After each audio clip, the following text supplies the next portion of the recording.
सहनावतु सहनौ भुनक्तु सह वीर्यं करवावहै तेजस्विनावधीतमस्तु मा विद्विषावहै। ओम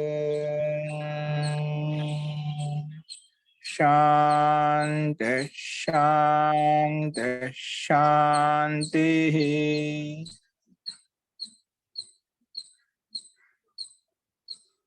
सर्वेभ्यो नमः।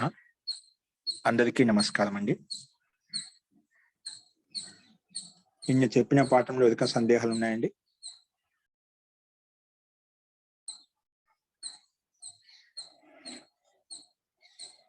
అస్తు ప్రకృత మనసురామః. నిన్న మనము ద్రష్ట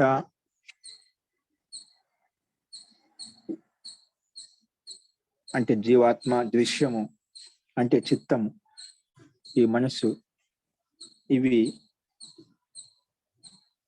ద్రష్ట దృశ్యో ఉపరక్తం చిత్తం సర్వార్థం. ఈ చిత్తం అనేది ద్రష్టతో, ఈ ప్రకృతితో, జీవాత్మతో, ప్రకృతితో అంటే ప్రకృతితో ఉత్పన్నమైన చిత్తంతో అనుసంబద్ధంగా ఉంటుంది కాబట్టి, సంయుక్తంగా ఉంటుంది కాబట్టి పరార్థం అని చెప్పుకున్నాము 23వ సూత్రంలో.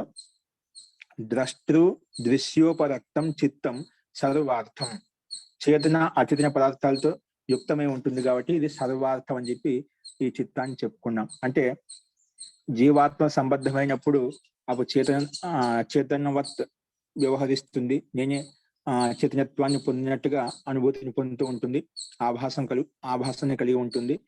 అదేవిధంగా ప్రకృతితో యుక్తమైనప్పుడు ప్రకృతివత్ విషయాకారంలో యుక్తమవుతుంది. అంటే ఎక్కడ ఏ తత్వంలో ఉంటే జడ పదార్థంతో యుక్తం, జడ వస్తువుతో ఆకారంతో ఆకృతమవుతుంది. చేతన పదార్థం జీవాత్మతో యుక్తమైనప్పుడు జీవాత్మ ఆకారంలో ఆకృతమవుతుంది. కాబట్టి చిత్తం అనేది సర్వార్థం, అన్ని రకాలుగా పనిచేస్తుంది. ఆ చిత్తం అనేది జీవాత్మ యుక్తమై ఉంటుంది జడ పదార్థంతో. జడ పదార్థం అంటే ప్రకృతితో, ప్రకృతి అంటే సత్వగుణం, రజోగుణం, తమోగుణంతో ఉత్పన్నమైనటువంటి పాంచభౌతికాల్లో ఉత్పన్నమైనటువంటి ఏ మనసు, చిత్తం ఏదైతే ఉందో అంతో యుక్తమై ఉంటుంది అని చెప్పుకున్నాము. అందుకే సర్వార్థం. ఎందుకంటే మనస్సు అనేది విషయాలతో యుక్తమైనప్పుడు విషయాకారంతో యుక్తమైపోతుంది. విషయాలతో యుక్తమైనప్పుడు ఆ విషయాలతో ఓతప్రోతం అయిపోతుంది. అంటే ఈ ఇంద్రియ అవన్నీ ఇవన్నీ కూడా విషయ వాసనలు ఏవైతే ఉన్నాయో, ఆ విషయాలు ఏవైతే ఉన్నాయో వాటన్నిటికి కారణం విషయి. అంటే ఇవన్నీ మనసు ద్వారా తెలుస్తూ ఉంటాయి. అందుకే అది విషయి. ఏది మనసు. ఏ దృష్టిలో శబ్ద స్పర్శ రూప రసగంధాల విషయంలో ఇది విషయి అన్నమాట. ఆ విషయి కూడా, ఆ మనసు కూడా ఆత్మ దృష్టిలో ఇది విషయం అయిపోతుంది. ఎందుకంటే ఆత్మ అనేది మనసును చూస్తుంది, మనసు అనేది ఇంద్రియాలను చూస్తూ ఉంటుంది అన్నమాట. ఆ రకంగా ఇంద్రియాల దృష్టిలో మన విషయి, ఆత్మ దృష్టిలో మనసు కూడా విషయం అయిపోతుంది. కాబట్టి అంటే అవయవం అంటే డైరెక్ట్ గా ఆత్మ ఇంద్రియాలను చూడకుండా ఆత్మ అనేది జీవాత్మను ప్రేరేపిస్తుంది, ఆత్మ అనేది మనసును ప్రేరేపిస్తుంది, మనసు ఇంద్రియాలను ప్రేరేపిస్తుంది. ఇంద్రియాలు ఆ విషయంతో యుక్తమైపోయి విషయ వాసన ఏవైతే ఉన్నాయో వాటితో యుక్తమై అందులో ఓతప్రోతం అయిపోతుంటుంది. అదొక రెండు రకాలుగా సర్వార్థం అని చెప్పి ఎందుకు చెప్పినట్టు, రెండు రకాలుగా యుక్తమై ఉంటుంది. ఎక్కడ ఏ విషయంతో సంబద్ధం అవుతుందో అక్కడ దాంతో యుక్తమై ఉంటుంది కాబట్టి ఆ రకం చెప్పుకున్నాం. కాబట్టి ఆ చిత్తంతో యుక్తమై ఉంటుంది కాబట్టి జీవాత్మ ఆ టైంలో అలాగా చిత్తంలో ఉన్నటువంటి వృత్తులు ఏవైతే ఉన్నాయో ఆ విషయ వాసనతో యుక్తం కావడం వలన అది చిత్తవత్ వ్యవహరిస్తుంది. చిత్తం అంటే ఆత్మవత్ వ్యవహరిస్తుంది. చిత్తం కూడా అంటే తదాకార భూతులు అనిపోతుంది. ఆ విషయ వాసన యుక్తమైనప్పుడు అన్ని మర్చిపోతా ఉంటాం. అదే సర్వస్వం అన్నిటిగా, చిత్తమే అన్నిటికీ కారణం, కర్త దర్త అన్నిటిగా మనం భావిస్తూ ఉంటాం.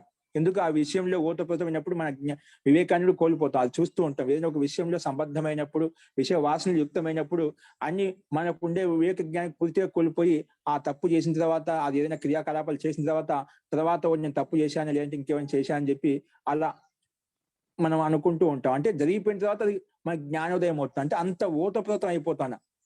తెలుసు ఏది సత్యమో ఏది అసత్యం ఆత్మకు తెలిసినప్పటికీ కూడా ఆ విషయ వాసన, అది మంచిది కావచ్చు చెడు కావచ్చు, దాంట్లో పూర్తిగా ఓతప్రోతమైనప్పుడు, లీనమైనప్పుడు మిగతా అన్ని విషయాలు మర్చిపోతాం అన్నమాట. అలాగా ఆత్మ ఎప్పుడైతే చిత్తాన్ని చూస్తుందో, చిత్తంలో ఏవైతే వృత్తులు ఉన్నాయో అది మంచి కావచ్చు చెడు కావచ్చు, విషయ వాసన కావచ్చు, అవి సంస్కారాలు కావచ్చు, ఏవైనా కావచ్చు, వాటితో యుక్తమైనప్పుడు తది ఆకారంతో ఆభాసితం అవుతుంది కాబట్టి అందులో ఆ రకంగా యుక్తమై ఉంటుంది జీవాత్మ. అందుకే ఆ చిత్తాన్ని ఆత్మ అనుకొని చాలా మంది ప్రేరేపిస్తుంటారు, చాలా మంది అంటూ ఉంటారు. అందుకే కొంతమంది పక్షాన్ని వెలిగి చూపించారు, కొంతమంది ఆ జీవాత్మని అన్నిటికీ కారణం దర్త, ఈ చిత్తం అతిరిక్తమైన జీవాత్మ అవసరం లేదు, అన్నిటికీ కారణం చిత్తమే అని చెప్పి, మనసే అని చెప్పి చెప్తూ ఉంటారు అన్నమాట. కానీ అది వాళ్ళ దృష్టిలో ఏంటంటే, ఇప్పుడు కనిపించేటువంటి బ్రహ్మాండం అవుతుంది, బ్రహ్మాండం లేదా పదార్థాలు వస్తువులు ఏవైనా కనిపిస్తున్నాయి, ఏ ప్రాణులు కనిపిస్తున్నాయి, ఇవన్నీ కూడా ఒక మాయ. మనకు అలా కనిపిస్తుంది, దృష్టిగోచరం అయిపోతుంది. ఇవన్నీ భవనము, పశువు, పక్షులు ఇవన్నీ కనిపిస్తున్నాయో అదంతా ఒక మాయ. ఇవన్నీ కూడా పరమాత్మ యొక్క అంశంలే, మనకి ఇవన్నీ మాయా కారణంగా అలా కనిపిస్తున్నాయి అని చెప్పి కొంతమంది సాధకుల యొక్క, కొంతమంది పండితుల యొక్క అభిప్రాయం అన్నమాట. అందుకే వాళ్ళ అభిప్రాయం ఇక్కడ వాళ్ళ అభిప్రాయం ఇక్కడ చూపించారు అన్నమాట. నేను అదే చెప్పాను, వాళ్ళ దృష్టిలో ఇదంతా కూడా లోకం అనేది మాయా రూపంగా ఉంది, యథార్థంగా లేదు అని చెప్పారు. కానీ వాళ్ళంతా కూడా అజ్ఞానంతో, అవిద్యతో యుక్తిని బట్టి భ్రాంతి జనకమైన జ్ఞానంతో యుక్తమై ఉన్నారు కాబట్టి వాళ్ళంతా దయాకే పాత్రలు అని చెప్పి నిన్న మహర్షి వ్యాస్ చెప్పారు. కాబట్టి వాళ్ళు ఆ రకంగా ఆలోచిస్తున్నారు. వాస్తవంగా అలా కాదు, అది విషయాలతో యుక్తం కావడానికి, తదాకారంతో ఆకృతం కావడానికి అలా అనిపిస్తుంది, యథార్థంగా కాదు అని నిన్న మనం చెప్పుకున్నాము. ఈ చిత్తం అనేది సందర్భాన్ని బట్టి ఆత్మతో యుక్తం అవుతుంది, జడ ప్రకృతిలో ఉన్నటువంటి విషయ వాసన ఏవైతే ఉన్నాయో ఆ చిత్తం అనేది విషయ వాసనతో యుక్తం అవుతుంది. అటు అన్ని రకాలుగా సర్వార్థంగా పనిచేస్తుందని చెప్పి చెప్పుకున్నాము. ఇప్పుడు ఇదే క్రమంలో ఈ చిత్తం అనేది 2 రకాలుగా ఆత్మతో యుక్తం అవుతుంది, జడ ప్రకృతితో యుక్తం అవుతుంది చెప్పాము. ఇప్పుడు అదే విషయాన్ని ఇక్కడ చూడండి, మళ్ళీ 24వ సూత్రం చూడండి. 24వ సూత్రము స్లైడ్ మీద చూసుకోండి.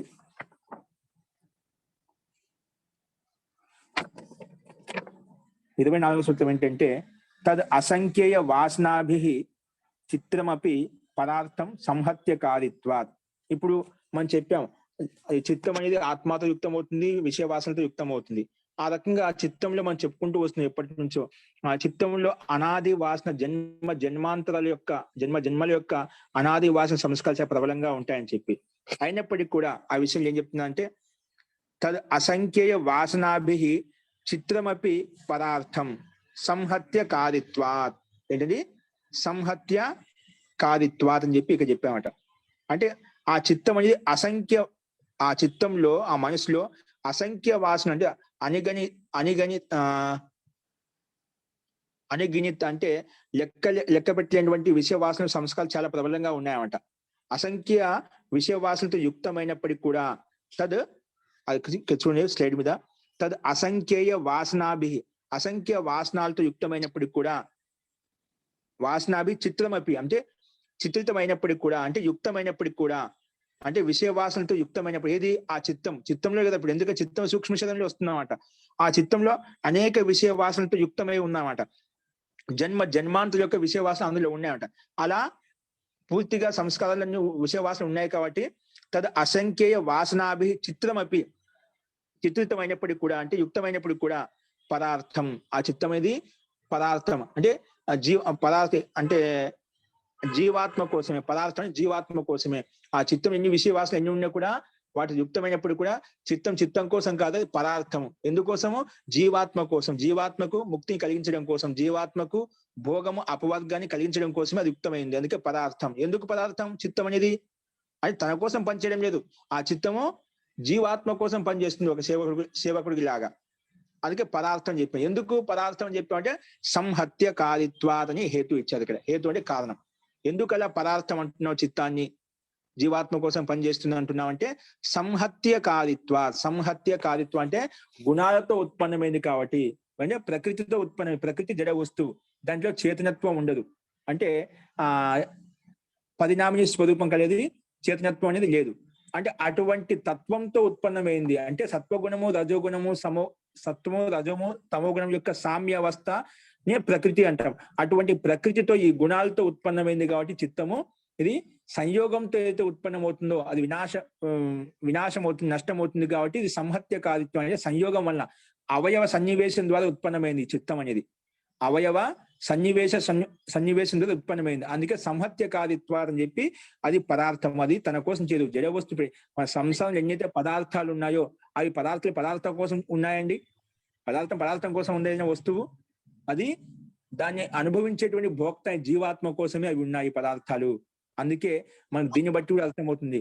మనకు చాలా మంది ఒకే సత్తను అన్నిటికీ అద్వైతం ద్వైతం సిద్ధాంతాలు ఏవైతే కొంతమంది వేదాంత దర్శనంలో చూపిస్తుంటారో మనకు ద్వైతవాదాన్ని చూపించకుండా అద్వైతంగా ద్వైతంగా అంటే అన్నిటికీ కారణం పరమాత్మనే.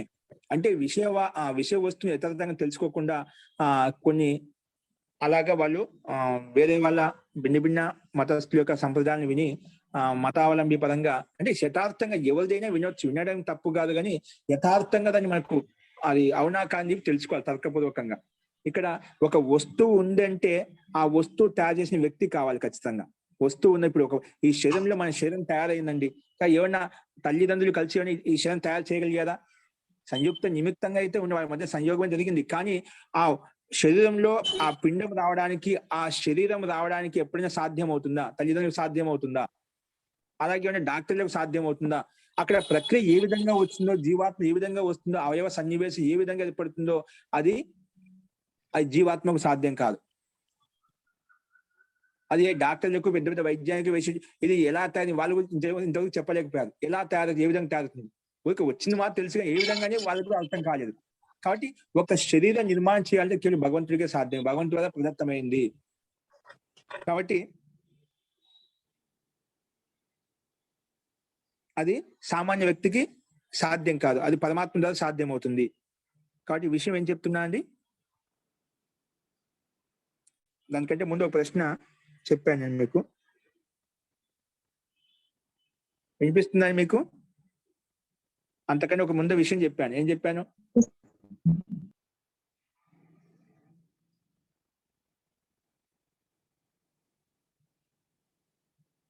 అస్తు ప్రకృతి వంశరామ చెప్తా అండి. అది ఏదో విషయం చెప్పాలని పోయి నేను పక్కకు వచ్చాను, ఆ విషయం మళ్ళీ దృష్టిగోచరంలో లేదు. సో అస్తు, ఇది సంయోగం వల్ల ఉత్పన్నమైంది చెప్పాను. ఏది ఈ చిత్తం అనేది జడ సత్వగుణం రజోగుణం వల్ల ఉత్పన్నమైంది కాబట్టి ఈ మూడు గుణాలతో ఉత్పన్నమైంది కాబట్టి సంయోగంతో ఉత్పన్నమైనటువంటి వస్తువు ఏదైతే ఉందో అది వినాశం అవుతుంది, నష్టం అవుతుంది. కాబట్టి అందులో అది పదార్థం కోసం, ఇతరుల కోసమే. అంటే ఏ వస్తువు ఏదైతే ఉందో అది ఇతరుల కోసం పనిచేస్తుంది, తనకు స్వార్థం కోసం పని చేయదు అని మనం ఇక్కడ చెప్పుకున్నామండి. అంటే చిత్తంలో అనేక విషయ వాసన ఉన్నప్పటికీ కూడా, యుక్తమైనప్పుడు కూడా ఆ చిత్తం పదార్థం జీవాత్మ కోసం, జీవాత్మ కళ్యాణం కోసం, ముక్తిని కలిగించడం కోసమే ఈ చిత్తం ఉంది. ఎందుకంటే సంయోగంతో ఉత్పన్నమైంది కాబట్టి అని చెప్పి దీనికి సమాధానం ఇచ్చారు, ఇక్కడ హేతు ఇచ్చారు. ఇదే విషయాన్ని చూడండి, వ్యాస భాష మీకు స్పష్టమవుతుంది.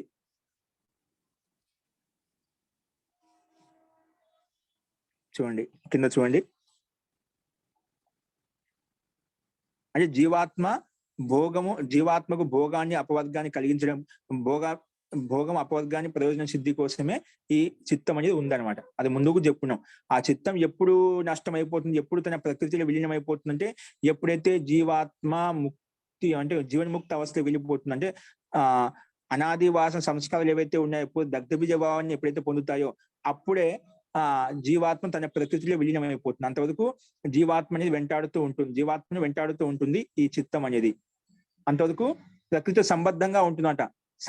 ప్రకృతితో సంబద్ధం ఎప్పుడు తెగిపోతుందంటే ఎప్పుడైతే ఈ పూర్తిగా అనాది వాసన సంస్కారాలు ఎలా ఉన్నాయో పూర్తిగా దగ్ధబీజం అయినప్పుడే అప్పుడు ప్రకృతితో సంబంధాన్ని వదిలేసి పరమాత్మతో యుక్తం అయిపోతుంది. దీని విషయంలో ఎలా చెప్తుందంటే, ఈ ముందుగా మన మన చేతి 3 విరళ్లను ముందు చూసామంటేనా ముందుగా ఏముంటుందంటే జీవాత్మ అనేది మధ్యలో ఉందండి. జీవాత్మ ఎక్కడ ఉంది? మధ్యలో ఉంది. పరమాత్మ ఒకవైపు ఉంది, ప్రకృతి ఒకవైపు ఉంది. పరమాత్మ ఒకవైపు ఉంది, ప్రకృతిని ఒకవైపు. ప్రకృతి జడ వస్తువు, జీవాత్మ చైతన్యత్వం కలిగింది, కానీ పూర్ణ సామర్థ్యం పరమాత్మకు సమానంగా ఉండదు. ఒక పరమాత్మ, జీవాత్మ, ప్రకృతి. ఆ జీవాత్మ మధ్యలో ఉంది. ఇప్పుడు ఏమవుతుందంటే ఒకసారి ప్రకృతితో సంబద్ధం అవుతుంది, ప్రకృతి సంబద్ధం పరమాత్మ సంబంధం ఉండే, అందుకే అది పక్కన ఉంటుందన్నమాట. ఒక్కోసారి ప్రకృతిని వదిలిపెట్టామా అప్పుడు పరమాత్మతో యుక్తం అయిపోతాం. ఆ రకంగా జీవాత్మ మధ్యలో ఉన్నాడు, మన చేతుల్లో ఉంది. మనం ప్రకృతితో సంబద్ధం అవుతున్నామా లేదా ఈశ్వరునితో సంబద్ధం అవుతున్నాం. ఈశ్వరునితో సంబద్ధం చేసినప్పుడు అప్పుడు నిత్యానందం ఉంటుంది. ప్రకృతితో సంబద్ధమైనప్పుడు ఏమవుతుంది, అప్పుడు పరమాత్మతో వేరైపోయాం కాబట్టి సాంసార సుఖ దుఃఖాల్లో మనం లీనమై ఉంటాము.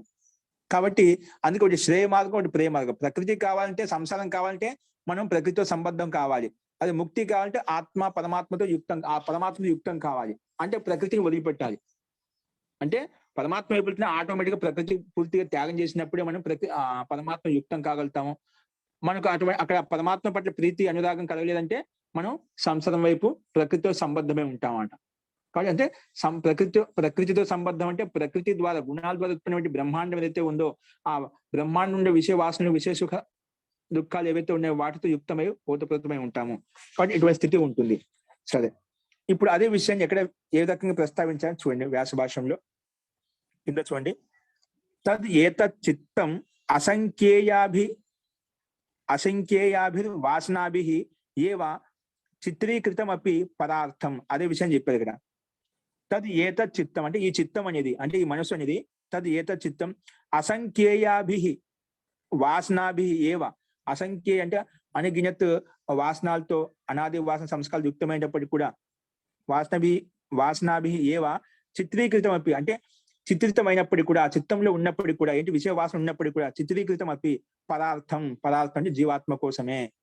పదార్థం అంటే పరస్య భోగాపు వర్గార్థం, పరస్య జీవాత్మన భోగాపు వర్గార్థం. జీవాత్మకు భోగాన్ని కలిగించడం కోసం, అపవర్గ ముక్తిని కలిగించడం కోసమే అని చెప్పి ఇక్కడ చెప్పారు. నా స్వార్థం కోసం చిత్తం కోసం అది ప్రయత్నం చేయడం లేదండి. చిత్తం ఎందుకోసం చేస్తుంది? పదార్థం అంటే జీవాత్మ కోసం. నా స్వార్థం కోసం కాదు అని చెప్పి ఇక్కడ ఇచ్చారు. ఎందుకు?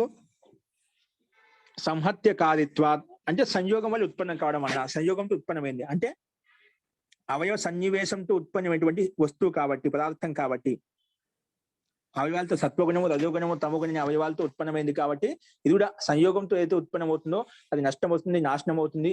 దానికి స్వతంత్ర సత్తా ఉండదు కాబట్టి, అచేతనత్వం కాబట్టి, చేతనత్వం లేదు కాబట్టి ఇక్కడ మనము సంహత్య కారిత్వాత్ అని చెప్పి చెప్పాం. అంటే ఉత్పన్నమయ్యేది కాబట్టి చిత్తం కోసం ప్రయత్నం చేయడం లేదు. పురుషునికి భోగము అపవర్గాన్ని కలగ చేయడం కోసం ఈ చిత్తం ఉంది అని చెప్పి చెప్పుకున్నాం. ఎందుకు? సంహత్య కారిత్వాత్. ఎలాగంటే గృహం ఇవన్నీ గృహవత్ ఎగ్జాంపుల్ చెప్పు. ఈ సంసారంలో, ఈ బ్రహ్మాండంలో భవనాలు, మనకి ఏవైతే భౌతిక వస్తువులు ఏవైతే ఉన్నాయో, ఈ భవనాలు కావచ్చు, మనకి యానములు కావచ్చు, ఏవైనా కానీ మనకి సహాయంగా ఏవైతే ఉన్నాయో, మన ఆధారంగా ఏవైతే ఉన్నాయో, మన సుఖానుభూతిని పొందడం ఏవైతే వస్తువులు ఉన్నాయో అవన్నీ కూడా ఏంటి? అవి జడ వస్తువులు అన్నమాట. ఇప్పుడు గృహం ఉంది, భవనాలు ఉన్నాయి. భవనం కోసం ఉందా? ఆ భవనము ఇతరుల, ఆ భవనంలో నివసించే జీవాత్మలు ఏవైతే ఉన్నాయో, పురుషులు ఏవైతే ఉన్నారో వారి కోసము. భవనం కోసం లేదు. అలాగా ఇవన్నీ ఎందుకంటే ఇవి సంయోగంతో ఉత్పన్నమయ్యాయి. భవనాలు ఏవైతే ఉన్నాయో కూడా ఈ ప్రకృతితో ఉత్పన్నమైనటువంటి, ఈ పంచభూతాల్లో భూమితో ఉత్పన్నమైనటువంటి పదార్థాలు ఏవైతే పంచభూతాల్లో ఉన్నటువంటి పదార్థాలతో ఉత్పన్నమైనటువంటి ఇవన్నీ వస్తు పదార్థాలు అన్నమాట. ఇవన్నీ ఎందుకు ఉత్పన్నమయ్యాయి? జీవాత్మకు సుఖం కోసము, జీవాత్మకు కళ్యాణం కోసం చేయడం కోసమే ఇవన్నీ సాధనంగా ఉపయోగపడుతున్నాయి. అందుకే గృహవత్ అంటే గృహానికి సమానం. గృహం ఏ విధంగా గృహం కోసం కాదో, గృహంలో ఉండే వస్తువులు సుఖాన్ని ఇవ్వడం కోసం అది ఏ విధంగా ఉందో అలాగే అన్ని విషయాలు చూసుకోవాలి అని చెప్పి ఇక్కడ చెప్పారు. అందుకే సంహత్యకారినా చిత్తేన నా స్వార్థేన భవితవ్యం. సంహత్యకారినా చిత్తేన అంటే సంయోగంతో ఉత్పన్నమైన చిత్తం ఏదైతే ఉందో నా స్వార్థేన భవితవ్యం. అది స్వార్థం కోసం ఉత్పన్నం కాదు, స్వార్థం కోసం లేదు. ఇక్కడ పదార్థమేవా అవయవ సన్నివేశంతో ఉత్పన్న చిత్తం ఏదైతే ఉందో నా స్వార్థేన భవిత, స్వార్థయుక్తం కాదు. ఎందుకు? అది పదార్థమే అని చెప్పి ఇక్కడ తాత్పర్యం. ఎందుకంటే నా సుఖం చిత్తం సుఖార్థం. ఇప్పుడు సుఖ చిత్తం అంటే చిత్తం ద్వారా సుఖానుభూతి దుఃఖానుభూతి కలుగుతుంది కదా. అందుకే నా సుఖం చిత్తం సుఖార్థం. చిత్తం అనే సుఖం కోసం లేదు. ఎందుకు? అదేవిధంగా చిత్తం కోసం లేదు. అంటే సుఖ చిత్తం అనేది సుఖాన్ని చిత్తం అనేది సుఖ చిత్తం కోసం లేదు. నా సుఖార్థం. అదేవిధంగా నా జ్ఞానార్థం. మన దగ్గర ఏదైతే జ్ఞానం ఉందో జ్ఞానం కోసం కాదు, ఆ జ్ఞానం ద్వారా పురుషునికి ఆత్మ కళ్యాణం కోసం.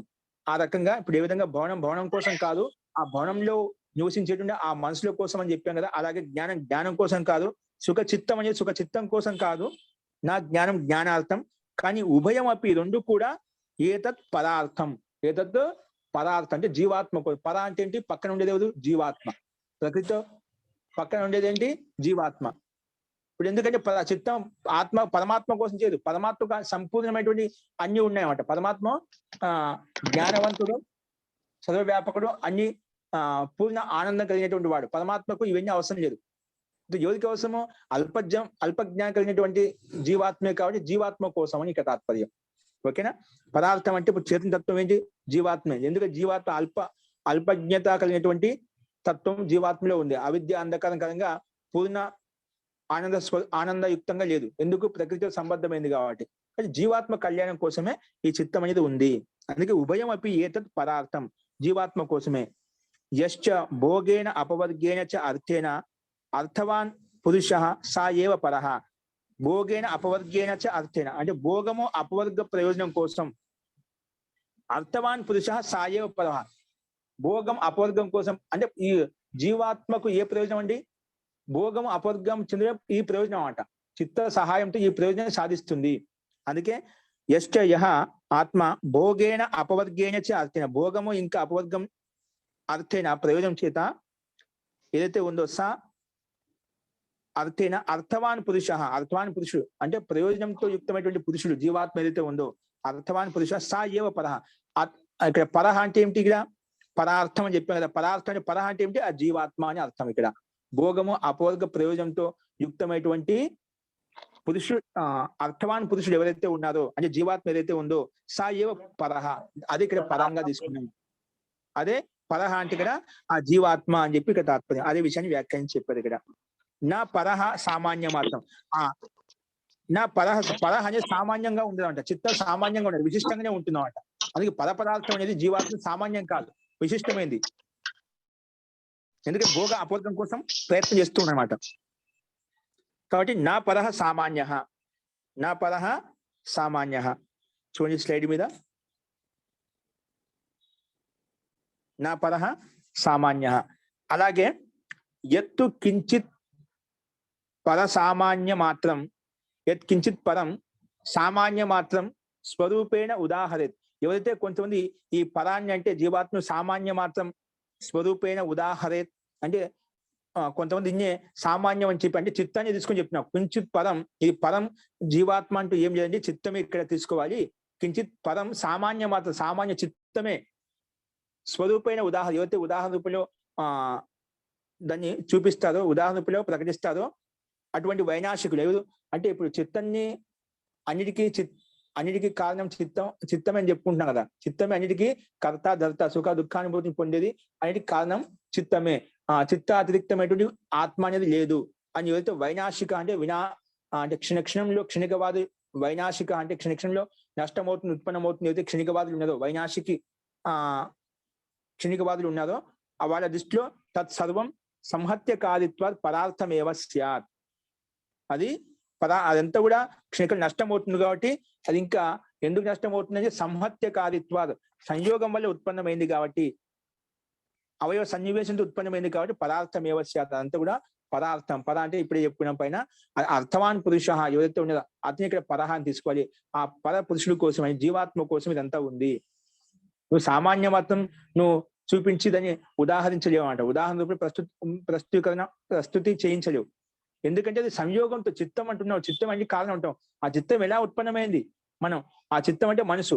అది మనం పంచభూతాలు ప్రకృతి మహతో అహంకార తన్మాత్రేభ్య పంచభూతాన్ని పంచభూతేభ్య పంచేంద్రియాన్ని పంచకర్మేంద్రియాన్ని ఏకాదశ మనకు కూడా మన స్పష్టంగా కనిపిస్తుంది. ఏకాదశ మనసు అనేది ఇది 11వ ఇంద్రియము. ఇది సంయుక్తం గుణాలతో ఉత్పన్నమైంది. అట్లా సంయోగంతో గుణాలతో ఉత్పన్నమైంది. అది జడ వస్తు కాబట్టి దాని చేతనత్వం లేదు కాబట్టి అది చిత్త సుఖం కోసం కాదు, పదార్థం కోసమే అని చెప్పి మనకు స్పష్టంగా అర్థమవుతుంది. కాబట్టి నా పరహ సామాన్య మాత్రం, నా పరహ సామాన్య మాత్రం ఎత్తు కించిత్ పరం సామాన్య మాత్రం స్వరూపేణ స్వరూపం అంటే ఉదాహరణ రూపంలో ప్రస్తావిస్తున్నదో వైనాశిక ఎవరు వైనాశిక అంటే క్షణికవాదులు తత్సర్వం సంహత్యకారిత్వంతా సంయోగంలో ఉత్పన్నం కావడం పదార్థమేవా అని చెప్పి మనం అర్థం చేసుకోవాలి. కానీ ఎస్తు అసౌ పర విశేష, దీనికంటే పరమైంది, విశిష్టమైంది. ఎస్తు పర విశేష స నా సంహత్యకాది పురుష. ఏదైతే పర విశేషత ఉందో అది సంహత్యకాది కాదు, సంయోగం వల్ల ఉత్పన్నం కాదు. జీవాత్మ అనేది సంయుక్తం ద్వారా, గుణాల ద్వారా ఉత్పన్నం లేదు. అందుకే సంహత్యకాది కాదు కాబట్టే అటువంటి పురుష జీవాత్మని ప్రయోజనం కోసం ఈ చిత్తం అనేది ఉంది. అది ఎస్తు అసౌ పరహ విశేష. ఆ పరహ ఏంటి? విశేషమైంది, విశిష్టమైంది. ఎందుకు? విశేష సహ, ఆ పురుష జీవాత్మ విశేషమైంది. ఎందుకు? నా సంహత్యకాది పురుష. ఆ పురుష జీవాత్మ సంహత్యకాది కాదు. సంహత్య అంటే అవయవ సన్నివేశం ద్వారా గుణాలతో ఉత్పన్నం కాలేదు. అందుకే దాన్ని పరహ అని చెప్పాం. అటువంటి పరతత్వం కోసమే ఈ చిత్తంలో ఉండే అనాది వాసనతో చిత్రీకృతమైనటువంటి వాసనలు ఏవైతే ఉన్నాయో అవన్నీ కూడా వాటిని తొలగించడం కోసము చిత్తము పర పురుషుడు ప్రయోజనం కోసం, ముక్తి అపవర్గ భోగం అపవర్గాన్ని కలిగించడం కోసమే ఈ చిత్తం అనేది ఉంది. అనాది వాసన సంస్కారాలు యుక్తమై ఉన్నప్పటికీ కూడా అది పదార్థం కోసమే, తన కోసం కాదని చెప్పి మనం స్పష్టంగా చూసాము. ఇప్పుడు నెక్స్ట్ చూస్తాం చూడండి. ఇదే విషయంలో ఎందుకు అలా అన్నాము, ఎందుకు ఎవరికైనా సందేహం ఉందా అండి ఈ విషయంలో? 24వ సూత్రంలో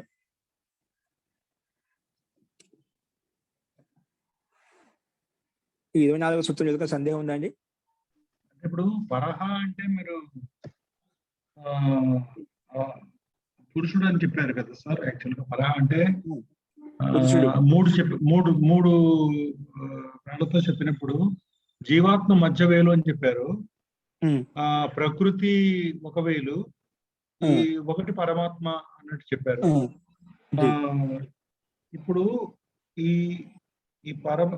ఈ జీవాత్మ అనేది ప్రకృతితో కానీ పరమాత్మతో కానీ ఏదో ఒకదానితోటే చెందగలదు. అది కొంచెం ఇక్కడ మళ్ళీ ఒకసారి చెప్పండి సార్, అది జస్ట్ జనరల్ గా. అదే ఇప్పుడు జీవాత్మ, పరమాత్మ, ప్రకృతి, ఈ మూడు తత్వాలు అనాది అండి. ఏదైనా ఒక వస్తువును ఉందంటే, అనుభవించాలంటే అది మూడు తత్వాలు ఖచ్చితంగా అనివార్యంగా ఉండాలి. అవి నిత్య పదార్థం అయినప్పుడు అది సాధ్యమవుతుందన్నమాట.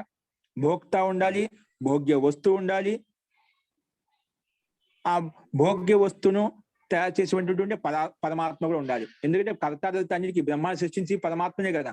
అది జీవాత్మకు సాధ్యం కాదు, ప్రకృతికి సాధ్యం కాదు. ప్రకృతి తన తత్వంలో ఉంది అంటే అది వ్యక్తపరచుకోలేదు అన్నమాట. ఇప్పుడు కుండలు ఉంది, భూమిలో ఎన్నో పదార్థాలు ఉన్నాయి, కానీ అది దాని స్వరూపాన్ని అది వ్యక్తపరచుకోగలిగిందా? పరమాత్మ సహాయం చేతి అభివ్యక్తి రూపంలో ప్రకటీకరణ వస్తువులకు వచ్చిందండి బ్రహ్మాండం అంతా. మామూలుగా ఎంత సూక్ష్మమైంది ఇది. మనం ప్రకృతి సూక్ష్మైంది చెప్పుకుంటాం, ఆ ప్రకృతి కంటే అత్యంత సూక్ష్మైంది జీవాత్మ అని చెప్పాం. జీవాత్మ కంటే అత్యంత సూక్ష్మైంది పరమాత్మ అని చెప్పుకున్నాం. అంటే సూక్ష్మ పదార్థం ఈ అభివ్యక్తి స్థితిలోకి రావాలి అంటే అది పరమాత్మ కర్తతో సాధ్యం అవుతుంది. అది ఆ సత్తా, శక్తి, సామర్థ్యం అనేది ఆ జ్ఞానం అనేది కేవలం పరమాత్మ దగ్గరనే ఉంది. అంటే ఈ బ్రహ్మాండే సృష్టించాలి అంటే ప్రయోజనం కోసము అది ఈ సృష్టించింది కర్త, ఈ ప్రకృతిని మొత్తాన్ని అభివ్యక్తం చేసిన కర్త. ఆ ఏదైతే అభివ్యక్తం చేశారో ఈ సృష్టిలో బ్రహ్మాండం ఏవైతే పదార్థాలు ఉన్నాయో, పంచభూతాలతో ఉత్పన్నమైనటువంటి పదార్థాలు ఉన్నాయో, వస్తువులు ఉన్నాయో, అవన్నిటినీ ఇప్పుడు ఒక పదార్థం ఉన్నది, ఆ పదార్థం కోసం కాదు కదా.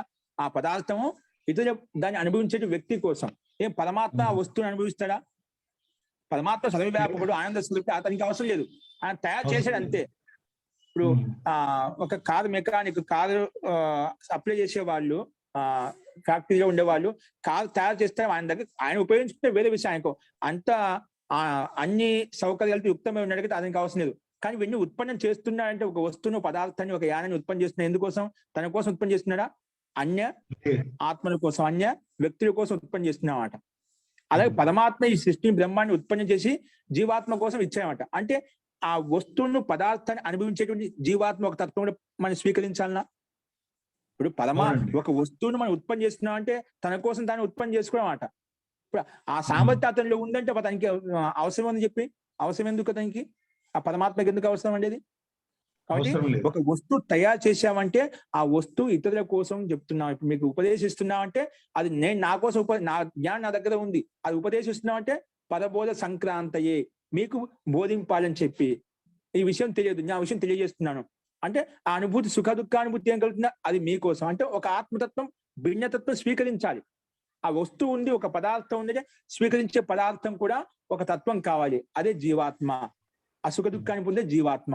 ఈ రకంగా జీవాత్మ అనే తత్వము పదార్థాన్ని పదార్థ సహాయంతో అనుభూతిని పొందేది, ఆ వస్తువును భోగ్య వస్తువును అనుభవించేది జీవాత్మతత్వం ఒకటి ఉంటుంది. ఆ ప్రకృతి తత్వం అనేది ఒకటి ఉంటుంది. ఆ ప్రకృతి ఉత్పత్తి చేసేది పరమాత్మ తత్వం అనేది ఒకటి ఉంటుంది. ఈ రెండు పదార్థాలు పరమాత్మ చైతన్య తత్వము, దాన్ని అనుభవించేది జీవాత్మ చైతన్య తత్వము. ఆ చైతన్యం ఏది అనుభవిస్తుంది? ఆ వస్తువు ఏదైతే ఉందో ఆ వస్తువును అనుభవించాలని ఒక వస్తువు ఖచ్చితంగా కావాలి, అంటే ప్రకృతి కావాలి, జడ వస్తువు కావాలి. ఆ ఈ రకంగా మూడు పదార్థాలు మనకు అనాది అని చెప్పి స్పష్టంగా ఇక్కడ అర్థమవుతుంది. దీంట్లో ఇవన్నీ కూడా పరమాత్మకి అంశాలని చెప్పి ద్వైతవాదం అద్వైతవాదం వాళ్ళు భిన్న భిన్న రకాలు చెప్తుంటాను. అంటే అన్ని పరమాత్మ యొక్క జీవాత్ముడు పరమాత్మ యొక్క అంశమే, ఈ ప్రకృతి బ్రహ్మాండ అది కూడా పరమాత్మ యొక్క అంశమే అని కొంతమంది అంటుంటారు. ఏంటి పరమాత్మ ప్రకృతి రెండు నిత్యము, జీవాత్మ అవసరం లేదు, జీవాత్మ యొక్క పరమాత్మ యొక్క అంశమే జీవాత్మ అని చెప్పి అలా అంటుంటారు అన్నమాట. పరమాత్మ దగ్గర అన్ని ఉన్నప్పుడు ఆ పరమాత్మ అనుభవించాల్సిన అవసరమే ఉన్నట్లుగా. ఇప్పుడు నా దగ్గర జ్ఞానం ఉంది, నా దగ్గర జ్ఞానం పదం చెప్పాలి ఎందుకు? వేరే వాళ్ళు ఉన్నారని తెలుసు కాబట్టే ఆ జీవాత్మ ఉంది, తెలుసుకునే జిజ్ఞాసు వ్యక్తులు ఉన్నారు కాబట్టి మనం చెప్తున్నాం అన్నమాట. అదే పరమాత్మ దగ్గర జ్ఞానం ఉందంటే అన్ని జీవాత్మ ఉంది, అజ్ఞానంలో ఉంది, అవిద్య అంధకారంలో ఉంది, అల్ప జ్ఞానంతో ఉంది. నిత్య సుఖాన్ని అందజేయడం కోసమే పరమాత్మ ఈ సృష్టిని నిర్మించాడనమాట. అట్లా ఈ రకంగా మూడు తత్వాలు ఖచ్చితంగా స్వీకరించాలి. ఆత్మ, జీవాత్మ, ఈ ప్రకృతి, ఈ మూడు తత్వం అనాది. అలాగే ఈ మేము మూడు విధేయులు ఎందుకు చెప్పామంటే జీవాత్మ మధ్యలో ఉండిపోయిందన్నమాట. పరమాత్మ ఒకవైపు ఉన్నాడు, ప్రకృతి ఒకవైపు ఉంది.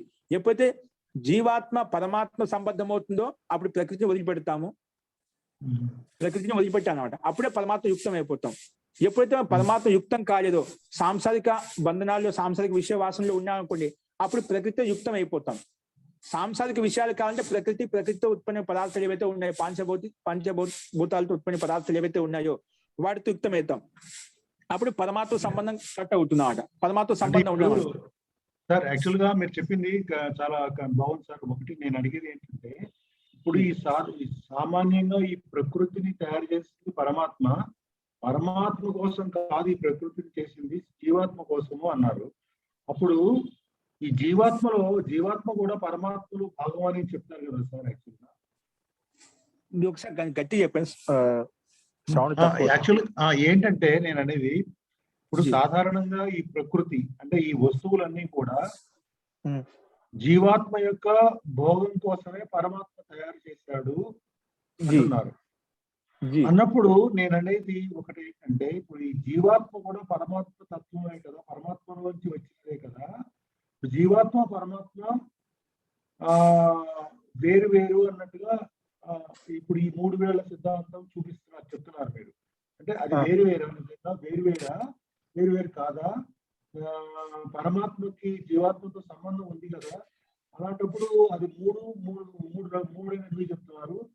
పరమాత్మ, జీవాత్మ ప్రకృతి, జీవాత్మ పరమాత్మ అంటున్నారు.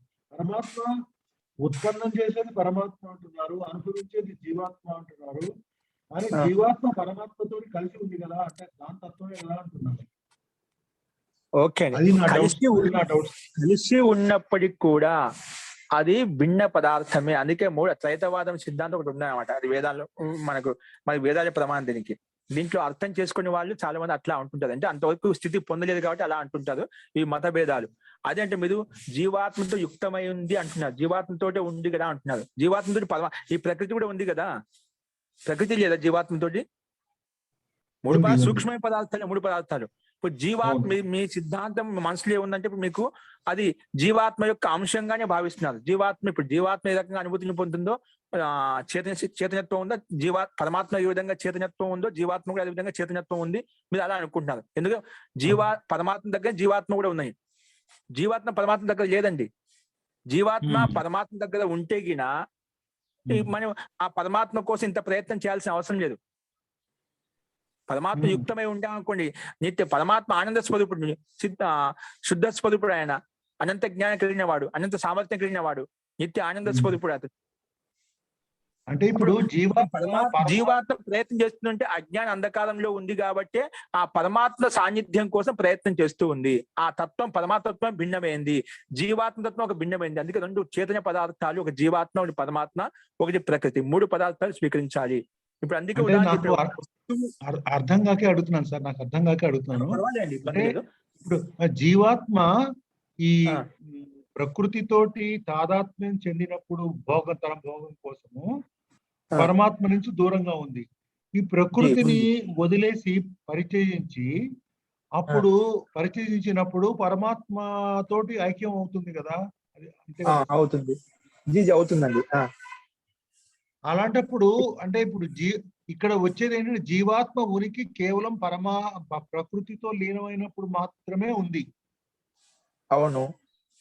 లేకపోతే లేదు, దానికి ఉనికి లేదు కదా. జీవాత్మ పరమాత్మ రెండు ఒకటే అని కదా, అంటే నేను అట్లా నాకు అర్థం అవుతుంది సార్. అది కరెక్ట్ కాదా నాకు తెలియదు. అదే అండి, ఎందుకే ఇప్పుడు మనము అంత కూడా ఇప్పుడు పరమాత్మ సంబంధం ఊరిక ఉంది తెలుసు అంతే, కానీ దాంతో అటువైపు వదిలేయడం లేదు అంట. ఇప్పుడు పరమాత్మ గురించి తెలుసు, ఇప్పుడు జీవాత్మ రెండు విషయాలు తెలుసు, రెండు మధ్యలో ఉందని చెప్తాను కదా. ప్రకృతి అంటే తెలుసు, పరమాత్మ అని తెలుసు. శ్రేయ మార్గం ప్రేమ మార్గం రెండు రెండు వైపులు ఉన్నాయన్నమాట. నీకు ఇది కావాలంటే ఇది వదిలేయాలి, ఇది కావాలంటే ఇది వదిలేయాలి. అది మనకు కూడా శాబ్దికంగా మనకు కూడా తెలుసు అన్నమాట. ఒకటి కావాలంటే ఒకటి వదులుకోవాలని చెప్పి మనం కూడా చెప్తూ ఉంటాం. కాబట్టి కానీ అక్కడ అందుకే అనుభవంలోకి రావట్లేదు అది. అనుభవంలోకి రావడం లేదు. ఎందుకంటే మన అనాదివాస సంస్కారం గురించి చదివి చెప్పుకున్నాం. అనాదివాస సంస్కారం ప్రబలంగా ఉండడం వల్ల ఎందుకు ప్రకృతితో ఉత్పన్న పదార్థాలు ఏవైతే ఉన్నాయో, పాంచభౌతిక క్షేత్రంలో ఏవైతే ఉన్నాయో, ఏ సుఖ దుఃఖానుభూతిని పొందామో మనం, కొన్ని ఏవైతే చూసామో ప్రకృతిలో ఉన్నటువంటి ఈ బ్రహ్మాండం ఇంత విశాలంగా ఉందంటే దాంట్లో కూడా కొంచెం సుఖమైతే ఉంది. కానీ క్షణికమైన సుఖమైతే ఉంది, శాశ్వత సుఖం లేదు. ఆ సుఖానుభూతి ఉందన్నమాట. ఉంది కాబట్టి ఆ ప్రకృతి సంబద్ధం అయిపోయి మనం అందులో ఓతప్రోతం అయిపోయాం. ప్రకృతి కూడా సత్తా అంటూ ఒక సత్తా అంటూ ప్రకృతి కూడా ఉంటుందండి. జడ వస్తువు అంటే జడ వస్తువు ఆకర్షణీయ, దానికి ఏం సత్తా లేదు, అంటే ఆకర్షణీయ శక్తి ఉంటుంది ఆ జడ పదార్థం కూడా. ఆ వస్తువు రమణీయంగా కోమలంగా అందంగా ఉంటుంది, చూడటానికి చాలా ఇదిగా ఉంటుంది. అందుకే జీవాత్మ దానికి ఆ రమణీయతను ఆకర్షించుకొని దాని వైపు వచ్చేస్తాయి అన్నమాట. అంటే ఇప్పుడు గొడవ అంతా కూడా అంత ఆకర్షణ ఉంది కాబట్టి ఈ జీవాత్మ తన్నుకుంటున్నాడు అండి యాక్చువల్గా. అందుకే ఆ తన్నుకుంటున్నాడు కాబట్టి అందులో పోతూ అదే సుఖ దుఃఖాన్ని అనుభవిస్తున్నామట. అదే సంసార చక్రం తిరుగుతూ ఉన్నామట. అదే అనుకోని పూర్తి ఇక్కడ మర్చిపోయాడు. ఎందుకు ఆ రకం దాంట్లో లీనమైపోయినప్పుడు తదాకారం అందుకే అయిపోయినాం. చిత్తం అనేది ఆ ఇంద్రియ విషయాలు అయినప్పుడు తదాకారం అయిపోతుంది. ఆ విషయాన్ని అనుకుంటున్నామట. ఆత్మ కూడా చిత్తాన్ని చూస్తూ ఉంటుంది. చిత్తం ఇటువంటి వృత్తులు ఉన్నప్పుడు ఆత్మ కూడా చిత్తంలో పూర్తిగా ఉపరంజితం అయిపోతున్నాడు. ఆత్మ కూడా దాంట్లో ఆ విషయవాసనలో పూర్తి లీనమైనప్పుడు తను మర్చిపోతున్నాడు. అందుకే మనం ఏదైనా విషయాలు లీనమైనప్పుడు అన్ని మర్చిపోతున్నాడు. తర్వాత మనకు జ్ఞానోదయం అవుతుంది, ఏం చేశా అని చెప్పి. అంటే ఆ వాసన అటు ప్రబలంగా ఉండటం వల్ల మనం మర్చిపోతాం. అన్ని సంపూర్ణం అంతా కూడా ఈ శరీరమే, ఈ చిత్తం అని చెప్పి మనం అనుకుంటున్నాం. జీవాత్మ కూడా మర్చిపోతాం. అంటే మన యొక్క స్వరూపాన్ని, మన యొక్క జ్ఞానాన్ని మనం కూడా మర్చిపోయి అందులో ఓతప్రోతం అయిపోతాం. అలాగా జీవాత్మ కూడా ప్రకృతితో సంబద్ధమైంది కాబట్టి సంసారం యొక్క బంధనం కలుగుతుంది. ఎప్పుడు సంసారం అందుకే తెలుసుకున్నప్పుడు సంసార త్యాగం చేసినప్పుడే మనకు పరమాత్మ యుక్తమై పరమాత్మ కూడా ప్రయత్నం చేయడం వల్ల అటువైపు వెళ్ళిపోతాం. కాదండి మహోదయ, సంసారం త్యాగం చేయాలంటే దానికి కారణం కావాలి కదండి. అదే స్వరూప జ్ఞానం వచ్చే వరకు రాదండి. సంసారంలో ఏమి లేదు. యోగాభ్యాసం ద్వారా మనం ముందు మన యొక్క స్థితిని తెలుసుకొని ఆత్మస్వరూపాన్ని, ఈ జీవాత్మ యొక్క ఉద్భవనం అంటే ఉత్పత్తి ఏం జరిగింది, ముఖ్య ఉద్దేశం ఏంటి, ఈ జన్మ కలగడానికి భోగము అపవర్గం కోసం. ఒకవేళ ఈ కర్మలు మిగిలి ఉన్నాయనుకోండి, కర్మబంధాలు మిగిలి ఉన్నాయనుకోండి, ఆది వాసన కర్మలు ఉన్నాయనుకోండి, అది ఖచ్చితంగా భోగాలు నువ్వే అనుభవించాలి. ప్రకృతితో సంబద్ధం అయిపోయి ఖచ్చితంగా అనుభవించాలి. ఆ కర్మలు లేవనుకోండి, ఖచ్చితంగా పరమాత్మ యుక్తం అయిపోతాడు.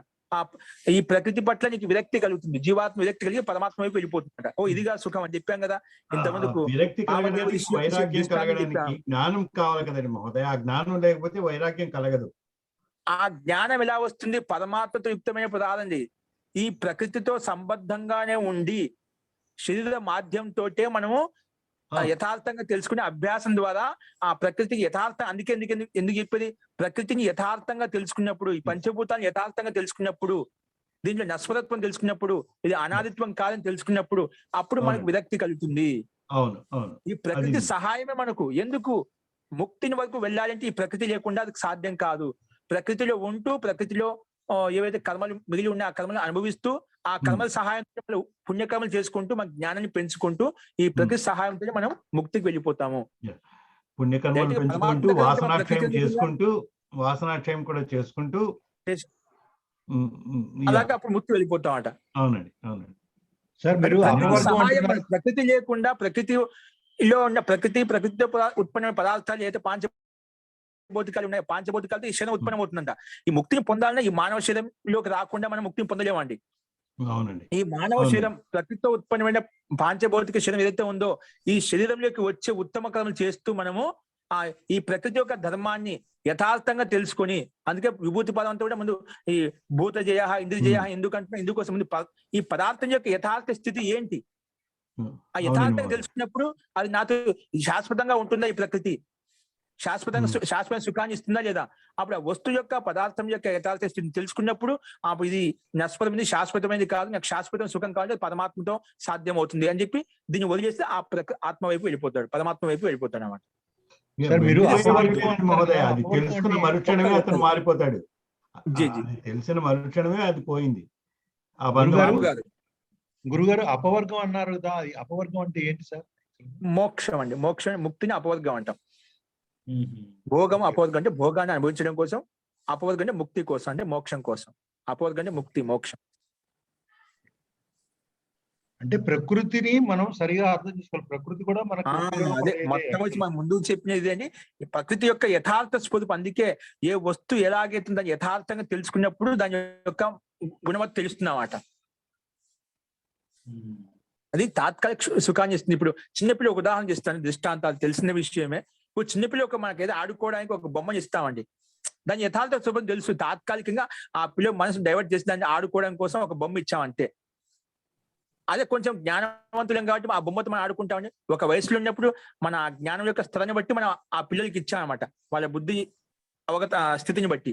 ఆ బొమ్మ ఎంతవరకు ఇస్తే సుఖాన్ని ఇస్తుంది అబ్బాయికి, కొంతకాలం ఇస్తుంది తెలుసా, అది ఎల్లప్పుడూ ఉండదు, అది ఉదయపోయినా నింపదన్నమాట, తాత్కాలిక ఉపశమనం ఇస్తుంది అన్నమాట. అది మనసుని అక్కడ డైవర్ట్ చేసి అక్కడ ఉంటాడు. మళ్ళీ కొంతకాలం తర్వాత మళ్ళా అది ఉదరపీడ అనేది కలుగుతుంది అన్నమాట, అంటే భూప్యాస అనేది కలుగుతుంది, అంటే భుభుక్ష అనేది కలుగుతుంది, ఆహార దప్పికలు కలుగుతాయి. మళ్ళీ అమృతం కోసం, పాలు తాగడం కోసం మళ్ళీ అక్కడ ప్రయత్నం చేస్తాయన్నమాట.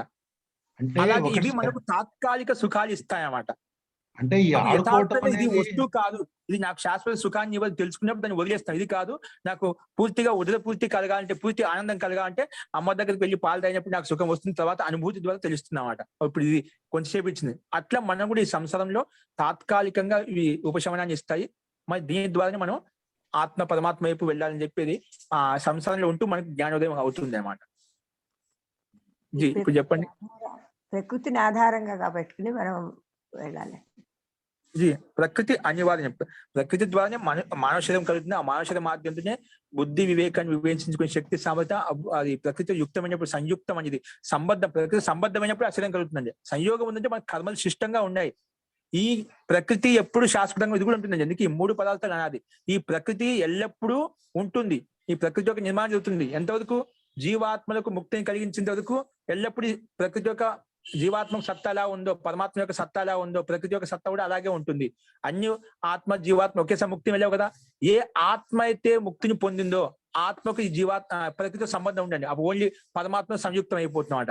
అక్కడ ఆ జీవాత్మకి ప్రకృతి అసలు కనిపించదు అనమాట. ఎందుకు, పరమాత్మ ఓతప్రోతం అయిపోయినా, పరమాత్మ యొక్క ఆత్మానందాన్ని పొందుతూ ఉందన్నమాట.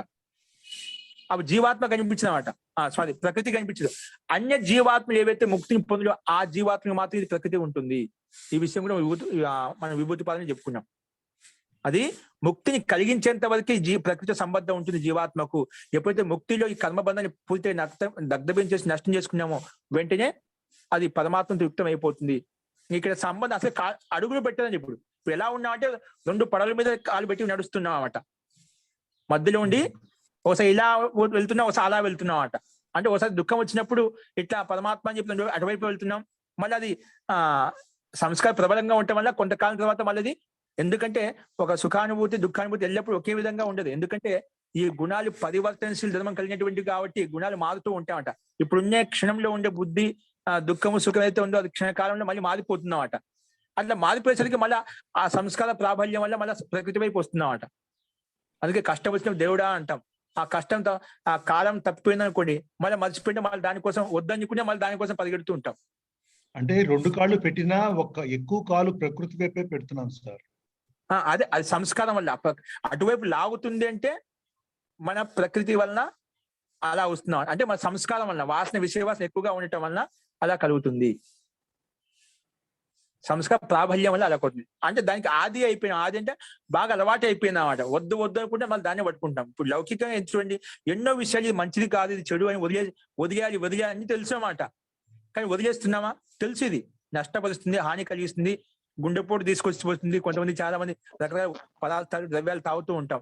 ఇది తెలుసు హాని కలిగిస్తుందని చెప్పి వదిలేస్తున్నామా? తెలిసి కూడా వదిలేకున్నామంటే అంటే ఆ రకంగా మనం అలవాటు చేసుకున్నాం. సంస్కారం అంత ప్రబలం అయిపోయింది, బాగా విషయ వాసన బాగా నాటుకొని పోయింది అన్నమాట. అందుకే మనకు ఆ ప్రకృతి వైపు ఎల్లప్పుడు కాలు పెడుతూ ఉన్నమాట. అది ఎప్పుడు అవిద్యారూపి అంధకాన్ని తొలగించుకున్నప్పుడే మనకు ఇది యథార్థం కాదు, యథార్థ వస్తువు కాదు, ఇది క్షణకాలం సుఖాన్ని ఇస్తుంది, తాత్కాలికంగా ఇస్తుంది చెప్పి వదిలేసి మనం ఇటువైపు వెళ్ళడానికి ప్రయత్నం చేస్తాం అన్నమాట. కాబట్టి ఈ ప్రకృతి మనకు సహయోగంగా ఉంటుంది. అందుకే ప్రకృతిలో ఉండే ధర్మాలు యథార్థంగా తెలుసుకోవాలనేది ముఖ్య కారణం అన్నమాట. అందుకే యోగులు భిన్న కొంత జ్ఞాన యోగులు ఉంటారు, సాంఖ్య యోగులు ఉంటారు, కొందరు కర్మయోగులు ఉంటారన్నమాట. కర్మ అంటే ఇక్కడ ఉండి ప్రకృతిలో ఉండి ప్రకృతి యొక్క ధర్మాలు తెలుసుకున్నప్పుడు ఏమవుతుందంటే ఆటోమేటిక్గా మనం దాన్ని వదిలేస్తామండి. అది సహజంగా వదిలేస్తామన్నమాట. ఇప్పుడు పాలు నీళ్ళు దొరికినప్పుడు పాలు మనకు కొంచెం బలాన్ని ఇస్తాయని తెలిసినప్పుడు నీళ్ళు ఎలాగ పట్టుకొని ఉంటామా? ఆ నీళ్ళు తాత్కాలిక దాహాన్ని తీరుస్తుంది, కానీ దాహం తీర్చిన తర్వాత ఆకలి తీర్చదు. కాబట్టి రెండో అవసరమే మళ్ళీ అక్కడ. పాలతో ఏదైతే ఆకలి తీరుతుందో అది నీళ్ళతో కాదు, నీళ్ళతో ఏదైతే మనకు ఉపశమనం కలుగుతున్నది పాలతో కాదు. కానీ అక్కడ మనము పాలు నీళ్లు మనకి ఏ ఉత్తమ పదార్థాలు ఏవైతే ఉన్నాయో అప్పుడు మనం ఉదాహరణ మనం లౌకికంగా చూస్తూనే ఉంటాం. అక్కడ అమృతం దొరుకుతుంది కాబట్టి ఆ పాలనే తీసుకుంటాం, అక్కడ నీళ్ళని తీసుకుంటాం. అలాగే పరమాత్మ యొక్క స్థితిగతి మనకు యథార్థంగా తెలిసినప్పుడు, ఆ స్వరూపం తెలిసినప్పుడు, ఉత్తమైంది శ్రేష్టమైంది అని చెప్పి నిత్య ఆనందాన్ని ఇస్తుంది తెలిసినప్పుడు ఆటోమేటిక్ ప్రకృతి యొక్క సంబంధం వదిలేస్తాం. అవిద్య అంధకారంతో మనం చూడలేకుండా పోతున్నాం అంతే. అవిద్య అంధకారం చేత ఆత్మ యొక్క స్వరూపాన్ని, పరమాత్మ యొక్క ఆనందాన్ని చూడలేకపోతున్నాం. కాబట్టి మనకి ఇదే అనిపిస్తాం అన్నమాట. కంటికి కనిపించేది అన్ని శాశ్వతమైంది అనుకుంటున్నాం అన్నమాట.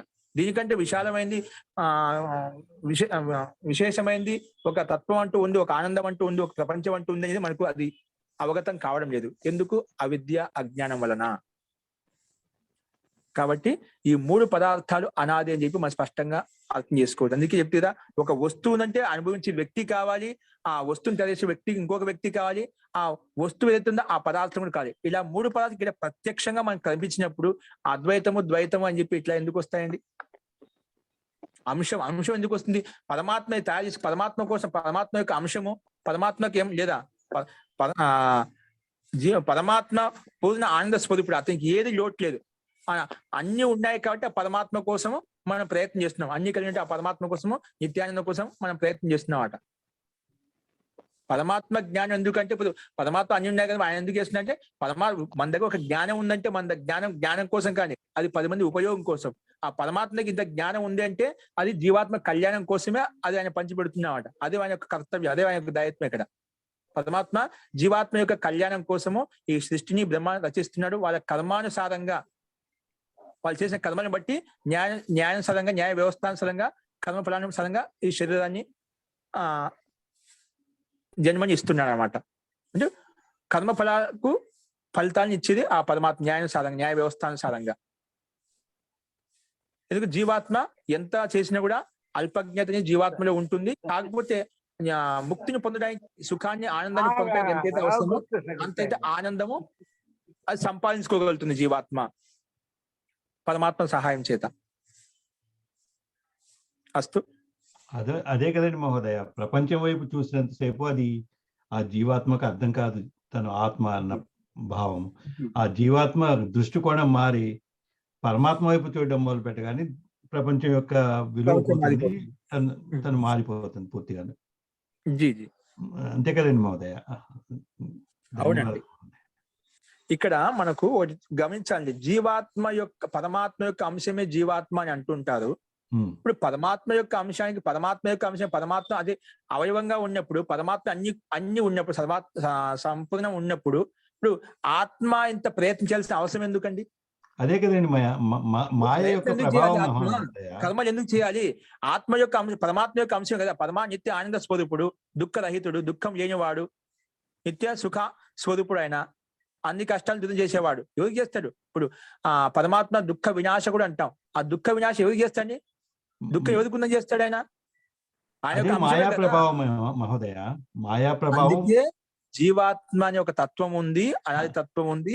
ఆ జీవాత్మ అజ్ఞాన అంధకారంలో ఉంది కాబట్టి అందుకే దుఃఖ వినాశుడు. ఆ పరమాత్మ ఎటువంటి వాడు? దుఃఖ వినాశకుడు. దుఃఖాన్ని దూరం చేసేటువంటి వాడు ఆ పరమాత్మ. పరమాత్మ దుఃఖాన్ని దూరం చేసుకుంటాడా? ఆయనకు దుఃఖం ఉందా?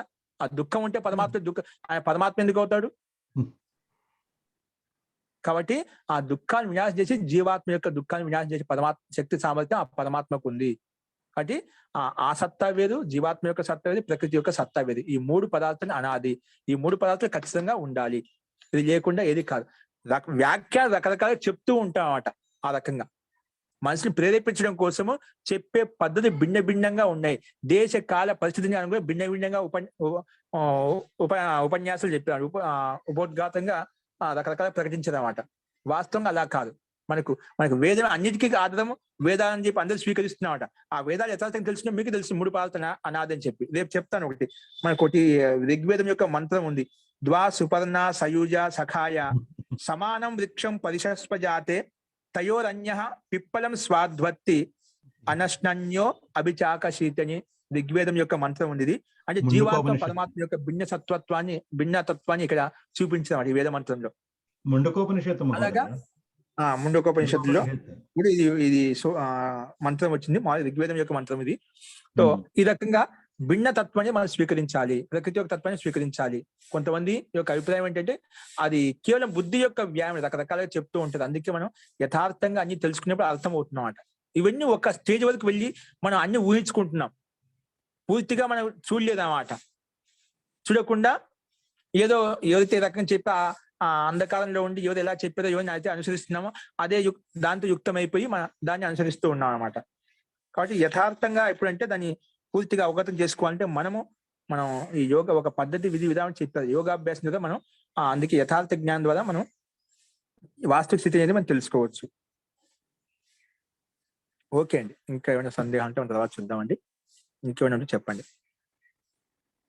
అట్లా మనకి ఇదే విషయాలు తెలుస్తూ ఉంటాయండి. మనకు ఏది అంత త్వరగా అందుకే అన్ని చదువుతూ ఉండాలి. చదివినప్పుడు మీకు ఎక్కడెక్కడ ఏమో తెలుస్తున్నాడు. అప్పుడు మనం మీ వివేకం పనిచేస్తుంది. ఈ రకం ఇక్కడ ఉంది, ఈ రకంగా ఇక్కడ ఇలా ఉంది అంటే రెండింటికి మీరు చూసినప్పుడు అన్ని విషయం తెలిసినప్పుడు ఏమవుతుందంటే మీరు తార్కిక పూర్వకంగా ఏది ఎలా అన్నప్పుడు ఇలా అన్నప్పుడు దీనికి ఏమైనా రెండింటికి ఏమైనా మధ్యన వ్యత్యాసం వస్తుందా, విభేదం కలుగుతుందా అంటే మొదతో వ్యాఘాతం కాకూడదు. చెప్పిన దాన్ని ఏది సిద్ధాంతంలో ఆ సిద్ధాంతం ఇంకో సిద్ధాంతం తన సిద్ధాంతం ఖండించుకునే విధంగా ఉండకూడదు అన్నమాట. ఇప్పుడు ఒకసారి ఒక విధంగా చెప్పి ఇంకో సందర్భం తీసుకున్నట్టు అదే ఖండించబడుతుంది అనుకోండి, అది సిద్ధాంతం కాదు. సిద్ధాంతం ఏంటంటే అది ఎవరి చేత ఖండించబడింది సిద్ధాంతం, అది శాశ్వత సిద్ధాంతం అన్నమాట. ఇప్పుడు మనం చాలా మంది రకరకాల గ్రంథాలు ఉన్నాయి అందరికి కూడా. క్రిస్టియన్స్ కు ఉన్నాయి, ముస్లిం అలాగే ముస్లిమాన్లకు ఉన్నాయి. అలా ప్రతి ఒక్క ధర్మ గ్రంథాలు ఉన్నాయన్నమాట. ధర్మ గ్రంథాలు ప్రతి ఒక్కరు ఆక్షేపాలు చేస్తున్నారన్నమాట. ధర్మ గ్రంథాల్లో అంటే మన హిందువుల గ్రంథాలు కూడా ఆక్షేపం చేస్తున్నారు, వాళ్ళ గ్రంథాలు ఆక్షేపం చేస్తున్నారు. అది ఇది కాదు అంటే ఎక్కడో వచ్చాడో వాళ్ళకి అవకాశం దొరికింది ఖండించడానికి. అట్లా ఎవరి చేత ఖండించబడి సిద్ధాంతం ఏదైతే ఉందో అది సిద్ధాంతంగా తీసుకోవాలి. ఇది ఒక విషయం చెప్పామంటే అది ఎవరు ఖండించబడి ఆ సత్యమనే పలకాలి అని చెప్పి ఒక విషయం చెప్పాం, ఒక వాక్యం చెప్పాం. ఇది ఎవరైనా ఖండిస్తారా? ఏ మతస్థుడు ఖండించడు. మరి నిజమే సత్యం చెప్పాలి. ఇది విరోధం ఉందా ఎవరికైనా ఏ మత సంప్రదాయంలో? అట్లా ప్రతి విషయంలో ఒక సామాన్య ఉదాహరణ చెప్పాను. అట్లా ప్రతి విషయంలో యథార్థంగా ఏదైతే ఖండించబడిన సిద్ధాంతం ఏదైతే ఉందో అదే స్వీకరించాలి. అదే సత్య సిద్ధాంతము. అది మనకు వేదాల్లో ఉంది. అందుకే కూడా మన ఇప్పుడు ముసల్మాన్లైనా ఈసాయిలైనా వాళ్ళు మా వేదం ఇది కూడా మా వేదాల నుంచి వచ్చినట్టు అని చెప్పి లాస్ట్కి వచ్చి వేదాలను ఏదో పరోక్షంగా స్వీకరిస్తున్నారు. క్రిస్టియన్స్ కూడా ఇది కూడా మా బైబిల్ గ్రంథం ఏదైతే ఉంది ఇది కూడా వేదాల నుంచి వచ్చిందండి, ఇది వేద ఏదేం కాదని చెప్పి అక్కడ మన ఈ వేదాన్ని వేదాన్ని ఇది అనాది కాలం నుంచి ఉందని తెలుసు కాబట్టి వాళ్ళకు సృష్టి ప్రారంభం అయినప్పటి నుంచి ఉందని తెలుసు కాబట్టి వాళ్ళు పరోక్షంగా ప్రత్యక్షంగా ఇలా చూపిస్తూ వాళ్ళు దాని సహాయం తీసుకుంటున్నమాట. కాబట్టి అలాగా మనకు యథార్థంగా తెలుసుకోవాలంటే ఇటువంటి మనం స్వాధ్యాయం అటువంటి గ్రంథాల పట్ల మనం మొగ్గు చూపినప్పుడు ఇటువంటి విషయాలు ఇంకా సూక్ష్మంగా తెలుస్తూ ఉంటాయండి. అందుకే వస్తు యొక్క స్థితిని, పదార్థం యొక్క స్థితిని, ఇంకా ముందు మన యొక్క స్థితిని మనం యథార్థంగా తెలుసుకుని ఆత్మ పరమాత్మ అంటే ప్రకృతి అంటే తెలుసుకున్నప్పుడు మనకు అర్థం అవుతుంది. ఇదే విషయం రేపు వస్తుంది. ఇంకా అసలు ఏంటి ఎలా అనేది ఇప్పుడు ఇవన్నీ ఇలా చెప్పారు కదా, దీని యొక్క స్వరూపం ఏంటి, ఆత్మ యొక్క స్వరూపం ఏంటి అనేది ఇంకా రేపు చెప్పుకుందామండి. చాలా అస్తు బాగా చెప్పారు గురువు గారు. బాగుంది క్లాస్. అస్తు. ఓకే అండి. సో ఈ విషయాన్ని ఇంకా రేపు మనం విస్తారంగా చెప్పుకోవడానికి ప్రయత్నం చేద్దాం. మంత్రపాఠ.